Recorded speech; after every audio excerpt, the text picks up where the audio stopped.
Hello everyone, मैं हूं आपके साथ सीमा चौधरी। एक बार फिर से हाजिर एक नई वीडियो, एक नए टॉपिक के साथ बात करेंगे ताली को लेकर के, यानी ताली के रिव्यू को लेकर के बात कर लेते हैं। तो जहां देखिए, बड़े होकर के क्या बनोगे, मुझे माँ बनना है, ये दमदार डायलॉग ताली की।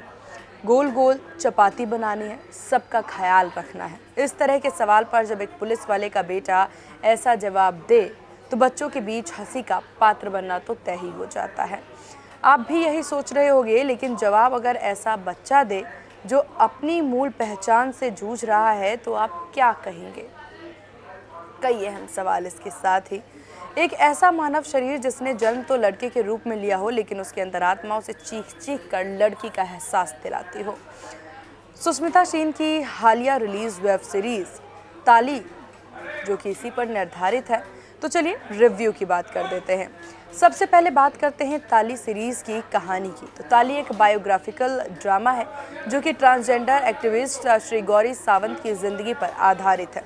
सीरीज़ दावा करती है कि इसमें श्री गौरी के जीवन के हर ज़रूरी पहलू को दिखाया गया है। सीरीज़ में उनके ट्रांस का पता होने से लेकर के बनने तक की पूरी स्टोरी को दर्शाया गया है।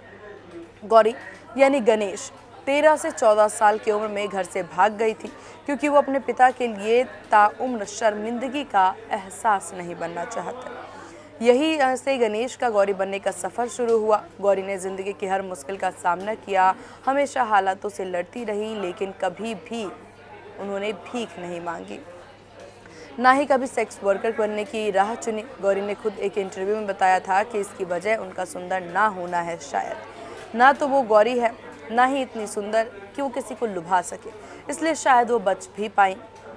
और ताली सीरीज़ यहीं पर ताली या पहली बार चूक कर जाती है। मेकर्स गौरी की इस मेन बात पर ही रिसर्च करना शायद भूल गए, क्योंकि सीरीज़ में असली गणेश के लुक से इतर दिखने वाली एक्ट्रेस कृतिका देव, हालांकि कृतिका ने अपने रोल से पूरा जस्टिफाई किया है, लेकिन आप उसे गणेश से रिलेट करने में असहज महसूस करेंगे। जैसे ही बॉलीवुड सिनेमा में अक्सर गौरी रंगत को लेकर के एक ऑब्सेशन देखा गया है, वो यहाँ पर दिखाई साफ तौर पर पड़ता है। और यही सब ताली के फेलियर की वजह मानी जा सकती है, लेकिन जजमेंट से पहले बहुत ज़रूरी है कि आप खुद उस सीरीज़ को जा करके देखें। क्योंकि मैं तो प्रेफर करती हूँ कि अगर कोई मैं रिव्यू भी पढूँ या रिव्यू भी सुनूँ, तो सबसे पहले मैं जा करके खुद पहले उसे देखूँ, नोटिस करती हूँ, उसके बाद मैं अपना रिव्यू शेयर करती हूँ। तो उस सीरीज़ को आप भी देखें जा करके, और उसके बाद अपना एक्सपीरियंस कॉमेंट करके ज़रूर बताएँ। धन्यवाद।